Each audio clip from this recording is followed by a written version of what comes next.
praise God for that.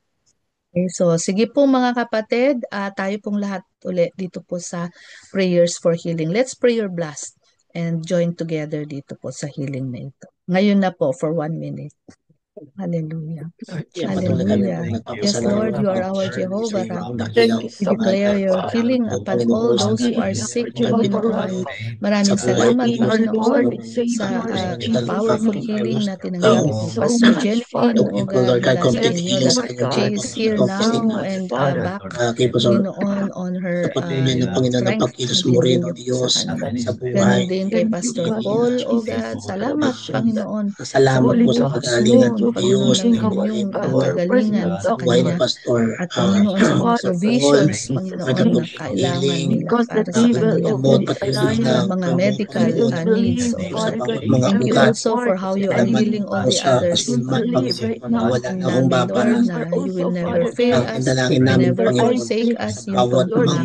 Nahawakan po namin yan para sa buhay ng aming mga kapatid na mayroong thank you, and we pray, O God, that you just continue to reveal yourself to them, Lord, even, Panginoon, sa mga gansong sitwasyon ay maging matatag, O God, ang kanilang pananampalataya sa inyo, O God, that use this season, Panginoon, to deepen their faith in you and to trust and hope, O God, na kayo lamang, Panginoon, ang makakapagbigay ng kanilang mga pangangailangan, especially the healing that they need.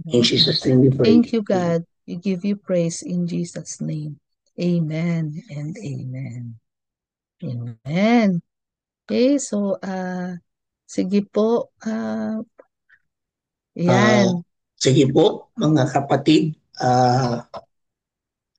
Patuloy po tayo po sa iwat pagpapasalamat po sa ating pong Panginoon sapagkat siya ang tunay na may akda na ang PowerPoint ko na wala. Ayun. Nakikita po ninyo? Yes po, Pastor. Nawala po, Pastor. Thank you.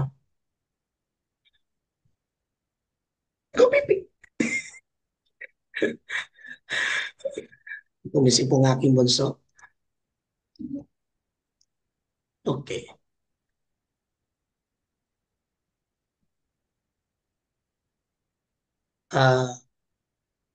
Tunay nga po na ating pong pagpupurihan at pasasalamatan ng ating Panginoon. At bago po tayo po dumako po sa ating pong devotion, tayo muna po magpasalamat at manalangin sa Diyos. Panginoon, salamat po sa araw pong ito na iyong pinag-aloob. Salamat po, Panginoon, sa mga panalangin na inyong tinugon at tutugunin pa. Salamat po sa katagumpayan. Salamat po, Panginoon, sa katugunan. Salamat po, Panginoon, sa mga salita na aming pong maririnig na nanggagaling po sa inyo.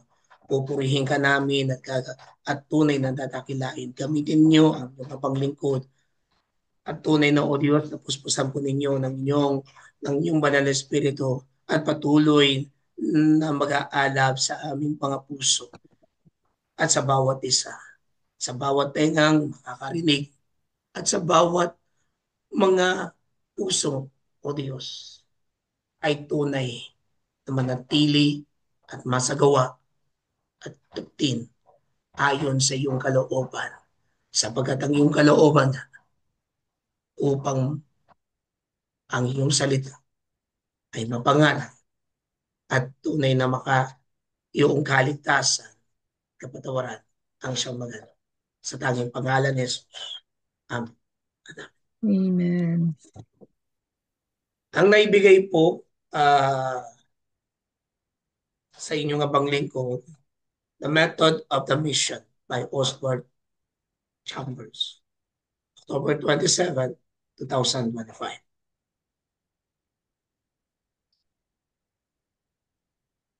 At alam po natin ito, and the Lord give us a renewing at paalala sa bawat isa is to make disciple or go therefore make disciple of all nations.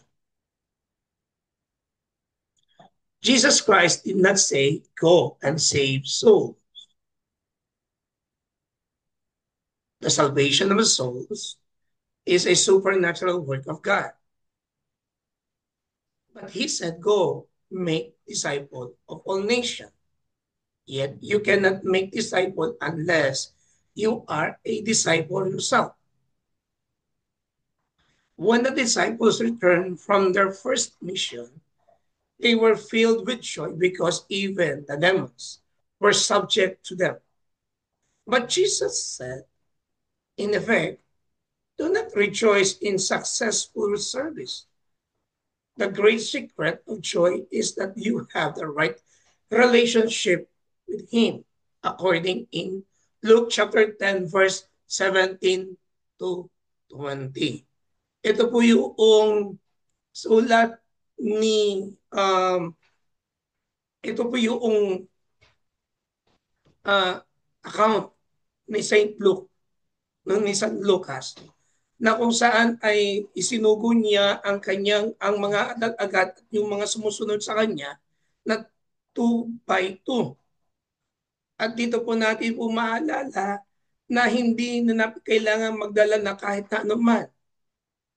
So, kasi galak na sila na kahit na ang kaaway ay napapalayas nila, papagaling nila. Pero pinaalala ng ating Panginoong Kristo sa kanila na huwag kayong magalak sa mga bagay na yon. Kung hindi, ay tunay na ang Panginoon ang siyang dapat lang maitaas. Not what we did, but what God did in that moment sa ating buhay, sa mga tao.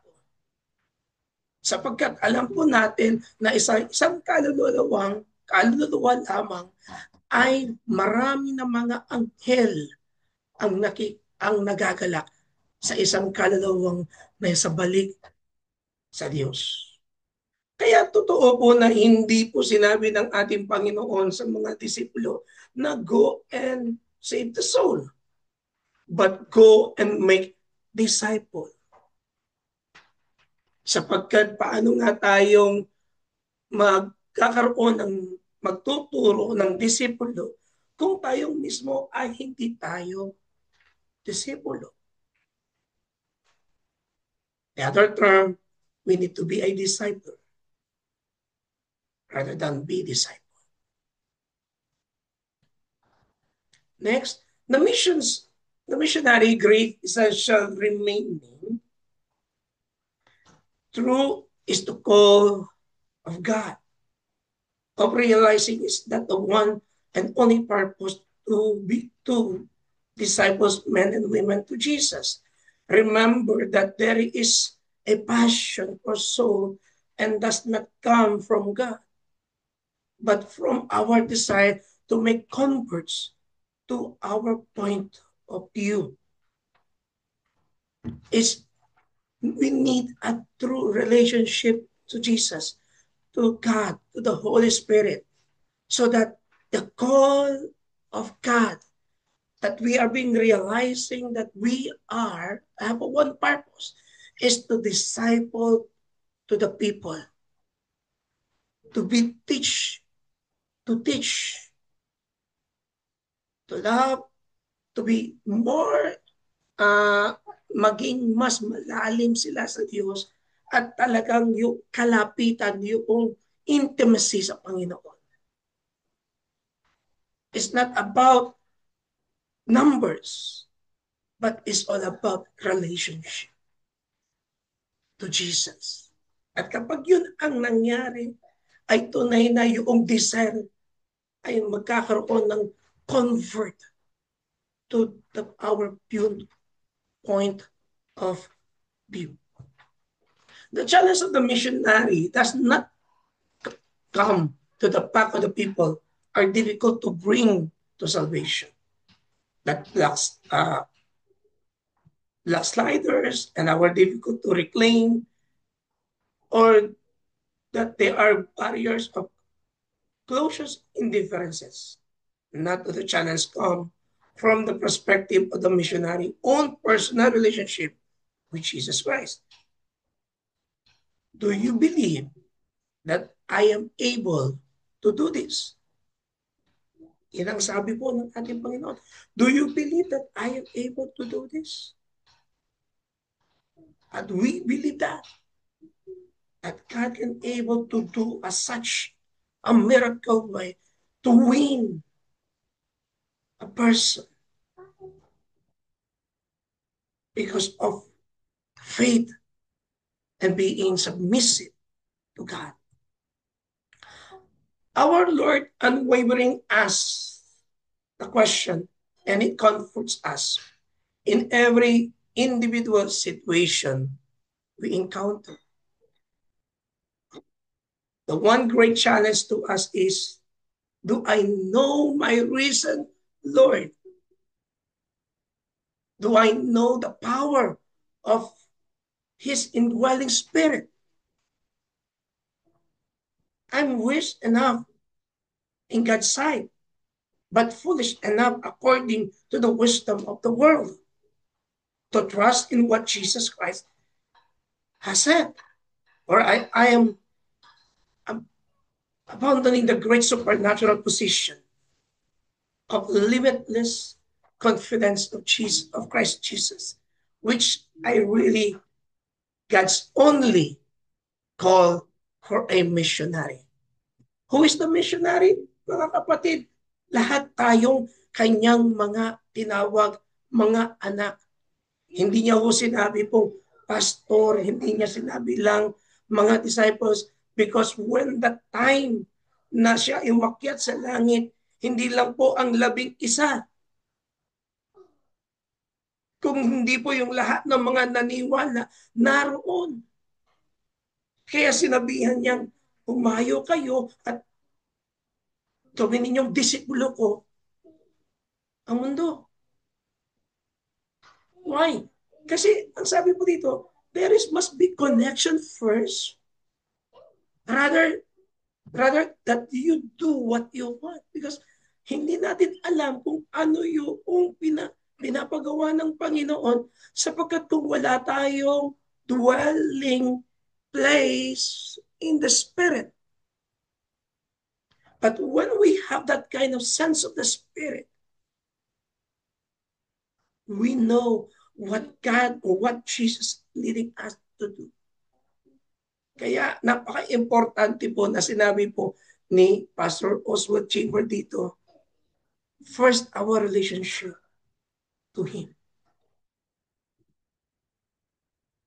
And second, our obedience to the Lord, that we may know Him more, that we may know Him deeper. Our Lord and Savior, and the work of the Holy Spirit, and our Father in heaven. Kaya sabi po, I will follow any other method. I depart altogether from the methods prescribed by our Lord. All authority had been given to me. So go, therefore. Kaya kung titingnan po natin mga kapatid, lahat, sabi po, lahat, yung mga method na yan, mas maaari pang yung method ng Diyos ang tutuparin ko kesa yung method ng tao o kaugalian, tradisyon ng tao. Mas mainam na susundin ko yung tradisyon ng Diyos na aayon sa kanyang banal na kasulatan, na kapangyarihan ng banal na Espiritu. Ito po yung wisdom from Oswald Chamber. An intellectual concept of God may be found in a bad, virtuous character, but the knowledge and vision of God is dependent entirely on a pure heart. I will repeat this one. The knowledge and vision of God is dependent entirely on a pure heart. Character determines the revelation of God to the individual. The pure heart see God. Anong nakikita ng Diyos? Yung malinis na puso. Yung malinis na relasyon sa ating Diyos. dahil ang puso, tunay ng iyon ang tinitignan ng ating Panginoon. Our relationship, our conviction, our obedience, and our follow the method of Jesus Christ, our God. Salamat po sa Panginoon, and thank you for allowing me to share. God bless us all. Amen. Amen. Salamat po, Pastor Rory, and praise be to God. So, sige po. Pastor, kayo na po mag-assign sa closing prayer Hilingan ko na and po si Pastor benediction po. David and for the benediction po. Marami Opo. pong salamat. Yan. So, bago po tayo dumako sa Thanksgiving prayer, mga kapatid, let us pray for Pastor Rory. Yan, bless po natin Pastor Rory sa kanya pong willing heart and obedient heart na actually hindi po siya yung kinausap po siguro siya ni Pastor Queenie to fill in. Opo, Ah, ipag-pray po din po natin si Pastor Queenie kasi po pabiyahe po siya. Kailangan pong nakaligtaan lang po daw niya. But Opo. praise be to God for His obedience din po sa Panginoon na kailangan niyang puntahan ng isang mission point doon sa Davao din po. Salamat po. Okay, so sige po mga kapatid, let's pray and let's prayer blast. Tayo pong lahat, open your cameras if you can and unmute yourselves if you can. So let's pray for Pastor Queenie and Pastor Rory po.